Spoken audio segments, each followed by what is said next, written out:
DW Africa Link. Amid the turmoil of Cameroon's Anglophone regions, young women and girls displaced by conflict have emerged as beacons of resilience. Despite facing displacement, loss, and uncertainty, they continue to rise, drawing strength from their communities, their creativity, and their sheer determination.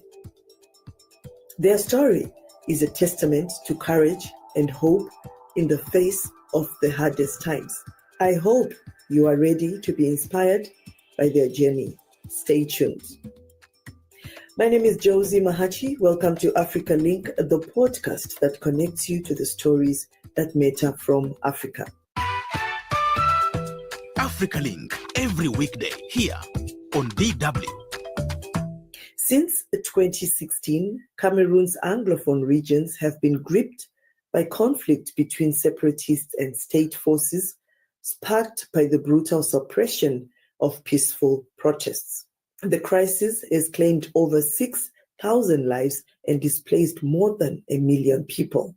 Displaced young women and girls are rebuilding their lives despite severe challenges, including loss of livelihoods and limited access to basic needs like water, shelter, and sanitation. Many live in precarious conditions, with married women facing heightened domestic violence risks. Struggling to survive, some turn to negative coping strategies, including dangerous labor, sex work, and begging.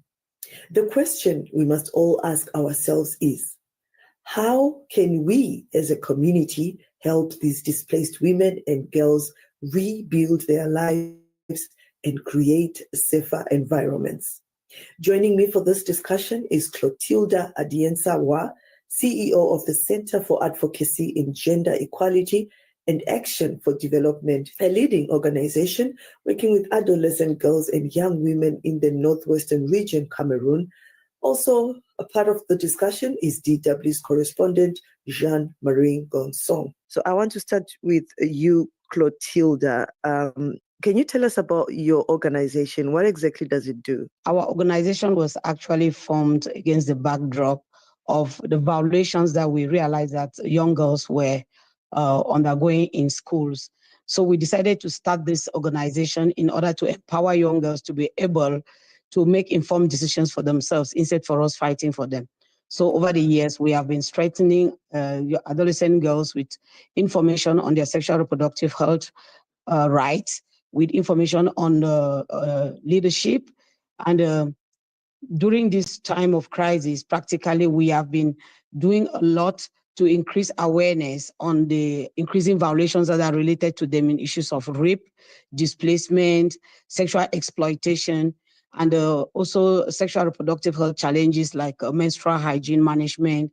And the young girls that get pregnant, we try to see how we can assist to get them registered in clinics and also provide them with the necessary kits. So for this years, CAGEAD has been very active through schools and community meetings. In schools, we actually run sexual reproductive health rights clubs, we run menstrual hygiene management clubs, and we run gender clubs. In these clubs, we actually, first of all, try to address issues of gender-based violence. So we increase their knowledge, we make them to be aware of what are GBV signs and symptoms, what happens, and what they can do when this happens. So we refer them, we do referral pathways where they can seek help. Then we also provide them with menstrual hygiene management kits, because many young girls have been displaced from their communities. And amongst the challenges that are facing in their new communities are issues of menstrual hygiene management. So, and when they cannot afford for a small part, other people will exploit them. So we have been actually providing dignity kits to students in schools and to other IDPs in communities in the Northwest region. No, you can add, if you want to add something, what you've also been. We have also been organizing boot camps and sexual reproductive health fireside chats, where we talk with host communities, we talk with parents to understand and respect the rights of the young girls, especially those who are presently being displaced. Right. I mean, this crisis has been ongoing for 8 years, and it's the unfortunate part, Jean-Marie Ngong Song, is that whenever there's a crisis or a war, it affects young girls and women more than even the men. I mean, that's logic because we are created differently. But just to find out from you, you have been reporting this crisis now for 8 years. What are some of the stories that you've reported specifically about girls and women in 2024? Yes, Josey, in 2024, I've reported stories on rape. In 2024, I also reported stories of IDPs, a majority of them being young girls and women moving from the rural areas to the urban centers. I also reported stories of how these young women and girls are finding life in their host communities, some of them turning into prostitution as a way of surviving, some going into petty businesses, small business or setups, only to their pieces of their life once again. These are some of the stories that were reported about young girls and women in 2024, Josey. Right. Now, Clotilda is someone who's really working closely with those girls. We just want to now know what the situation is like exactly on ground on this particular day. How are these girls and young women slowly rebuilding their lives? And women are rebuilding their lives in the Anglophone region is complex and challenging. You know, the ongoing conflict has led to a widespread displacement, with over 765,000 people forced to flee their homes. Women and girls are displaced, loss of loved ones, and other forms of violence. Yeah, but despite these challenges, women are taking some proactive steps to rebuild their lives and their communities. Many are actually organizing and participating in peace-building initiatives. We have women leading organizations like the Northwest Southwest Women's Task Force. We have organizations like CoopNet, which is a community women's peace builders network, which my organization actually leads. And then we have organizations like CAGEAD that are actually putting lots of initiatives on the ground to deal with this issue. We have organizations that are dealing to offer psychological support, psychological first aid. Others are offering trauma healing services to many of these girls. And also livelihood support. So I was giving an example of my organization that we are working in 2 communities who are host communities of IDPs, that is in Tamolung, in Bamenda Town, and Santa. In these communities, we have worked with young girls and women for the past 2 years, providing them with education on sexual reproductive health and rights, providing menstrual hygiene management kits, and they're actually doing a special training on income generation and providing a startup kit. We provided startup kit worth about 200,000 francs per beneficiary, and they are actually doing good right now because many of them have been able to sell their products and buy other new products. And other initiatives that are going on are mostly on advocacy, creating awareness, talking about their rights, telling them where they need to be able to report. But there are also many educational initiatives that are being carried out in communities. So you have some who are trying to go to evening schools, others are going to makeshift schools, others have relocated, and the few schools that are going on in the urban areas like in Bamenda, many of them are there. And many organizations like us, we also do assist in looking for admission for them in these schools. So practically, this is what is really going on. We also have people who are giving support to victims or survivors of violence, maybe medically and sometimes legally. I mean, just hearing you as a civil society leader, it looks like you're doing a lot on ground with your organization. But I was just wondering, Clotilda, what has been the role of government in also making sure these girls and women successfully rebuild their lives despite the crisis? I will say that the government on her own part is trying what they can try. First of all, I would say just the fact that there is an enabling environment for both the international and the national organizations to come in and do this work. For me, it's a way that the government is opening up and accepting this support.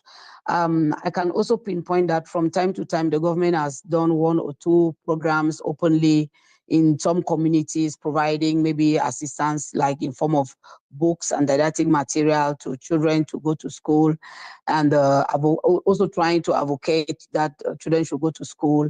In some areas, I think they've given mattresses and others, and they also have this program. I think they had a program with UNDP that were trying to rebuild that happened in some specific communities.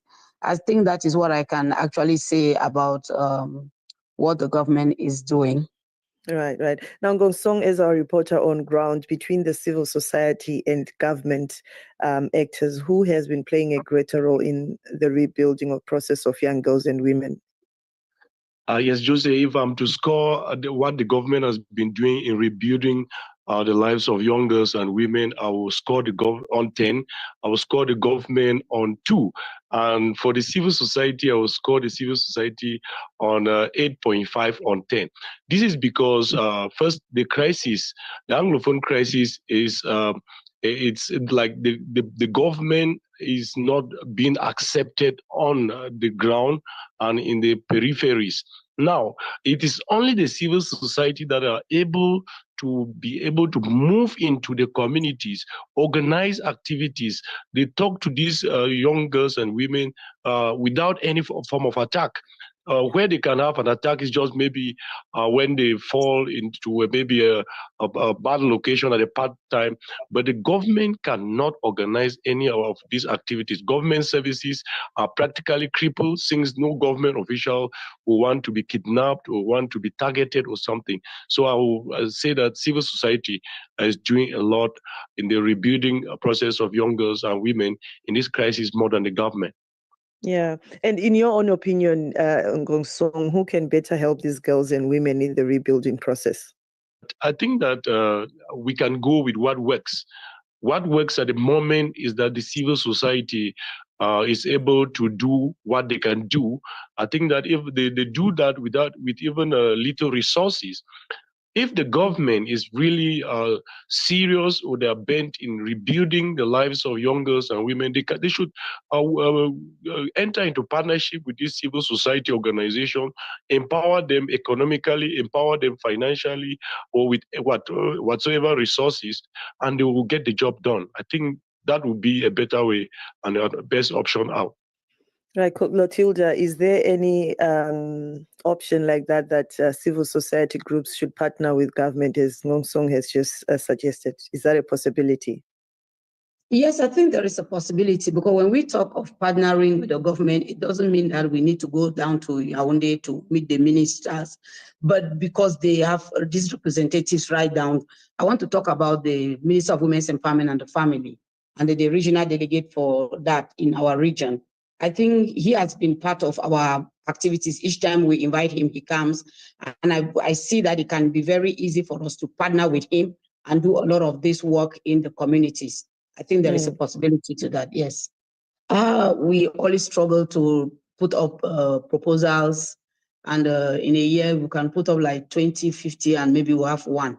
So basically, we have already had a lot of community acceptance in a critical time like this.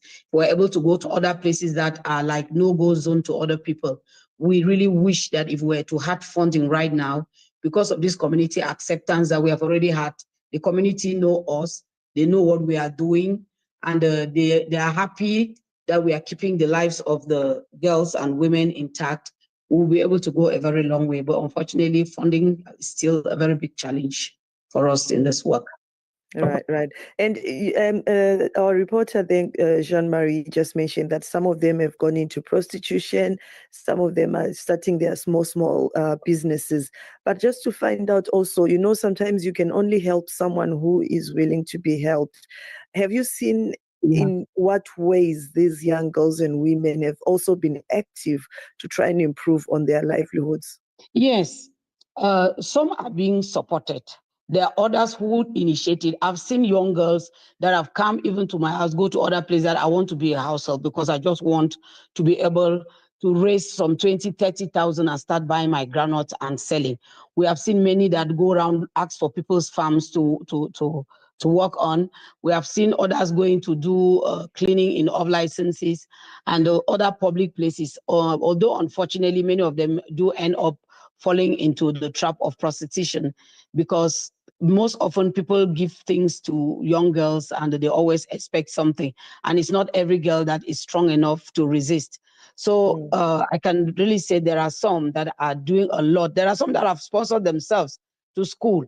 Many, they will just come and they want to go to school, whether somebody is paying their fees or not. I have friends who reach out to me who are in the government schools that are functioning in Bamenda. They reach out to me that we have 2, 3 girls here. They're very intelligent.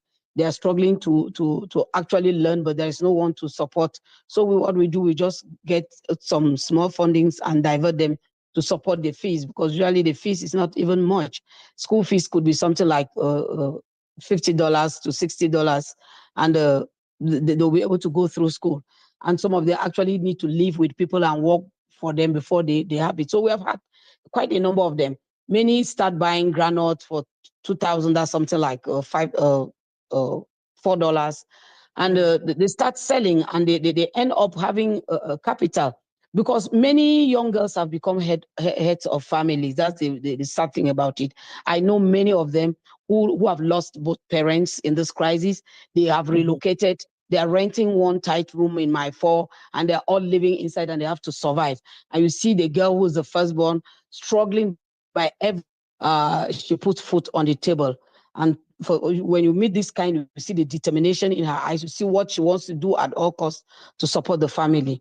So I can say there are some that actually initiate businesses, they struggle to do. There are others that fall victim and become prostitutes. You have definitely heard of stories of Anglophone girls prostituting in Bafoussam, in Douala, and in Yaoundé. There are stories out there like that, and it's really so unfortunate. Very, very unfortunate, Clotilda. And I'm just sitting here thinking that even these fighters are born from a woman. They have mothers, they have sisters. Let's talk about them. Are they even concerned about the plight of these women? Because they may be their family members as well, right? Yeah, definitely they have family members too, but it's really unfortunate because we haven't had the opportunity to really talk with them, because the situation on the ground is really sometimes very frightful.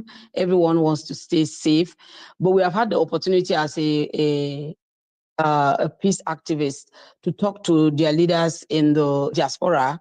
We constituted a group that traveled to the diaspora in the early years of the crisis to advocate for school resumption. And I think that that was heated. That's why you can even see some of the schools that are going on now, because this was a women's movement where we also belong.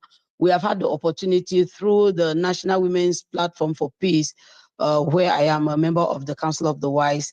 We've had the opportunity to visit the prisoners in Kondengi, the leaders in Kondengi, and talk to them. And it was really very interesting that one of them actually asked us about what we were doing to salvage the situation of the young girls who are prostituting in Bafoussam and Douala. And that alone told me that they are concerned. They feel that it's something that is not right. And we only advise them that since they have a way of talking to their fighters, they need to educate them on the fact that the girls are suffering and that there is need for a change in action so that we can all be happy. Just as you said, even the mothers, the wives, and the sisters of the people who are carrying the guns are also in danger. So, and I can just imagine the trauma that everyone is going through from their own angles. So I think what is important is if we could all look for a way to bring an end to this crisis, everyone could be happy.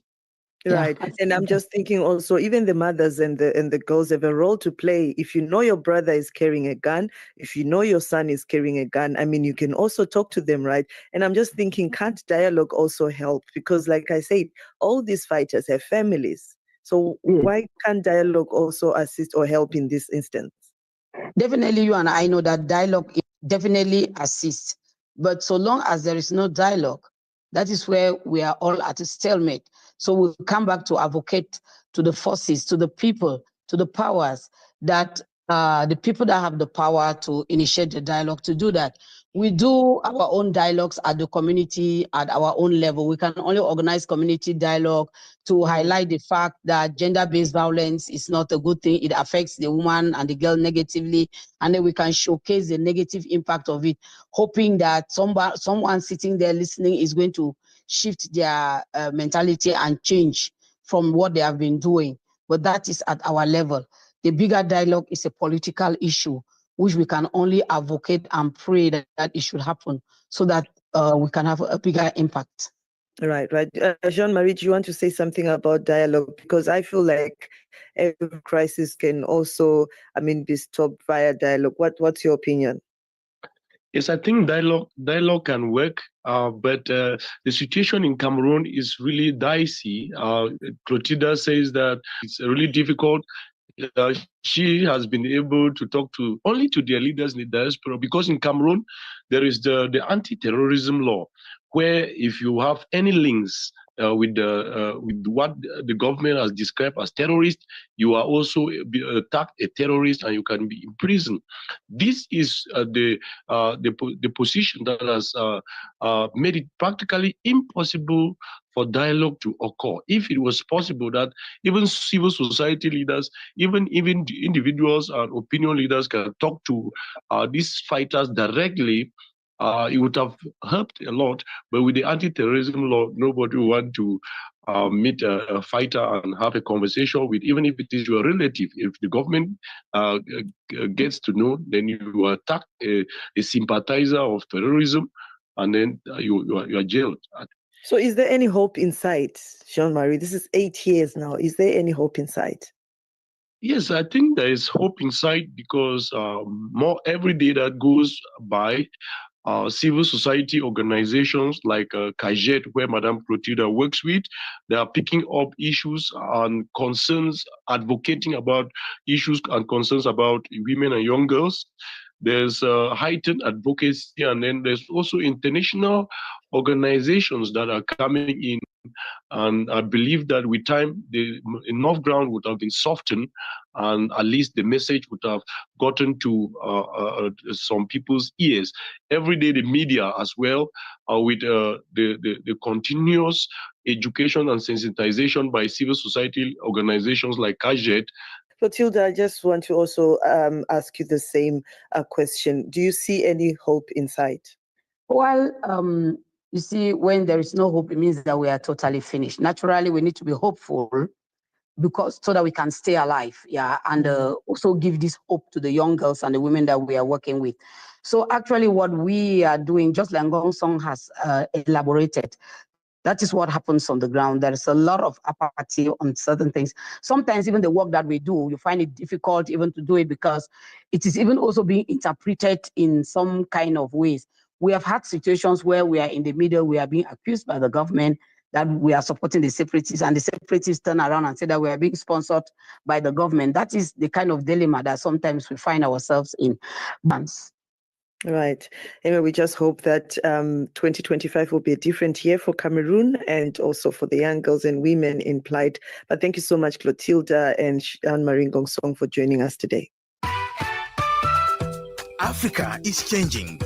Don't get left behind. Tune in to Africa Link. While women in Cameroon continue to face challenges, on the contrary, the women in Rwanda saved the country after the genocide against the Tutsi in 1994, creating a model for lasting security in countries worldwide. How they did it and the difference they've made holds lessons for countries worldwide. Rwanda has registered significant achievements in promoting gender equality and empowerment. In fact, for years now, it has had the record of having the highest number of women in parliament. With 65%, that means enacting laws protecting young women and girls is at the core. Rwanda's achievements in gender parity are not just a result of political will, but also the outcome of comprehensive policies and programs designed to support women's empowerment. So, as we look to the future, we can only hope that Cameroon adopts similar strategies to support women, especially in Anglophone regions, and we remain optimistic about the possibilities. That's it for this edition of Africa Link. Remember, you are not just a listener, but a part of our community, and your engagement can shape the direction of our discussions. We value your insights and encourage you to share your thoughts with us. Remember to click follow so you can catch all of the Africa Link podcast episodes. This podcast was co-produced and edited by Isaac Mugabi. My name is Josey Mahachi. Thanks for listening. Until the next one, it's bye for now.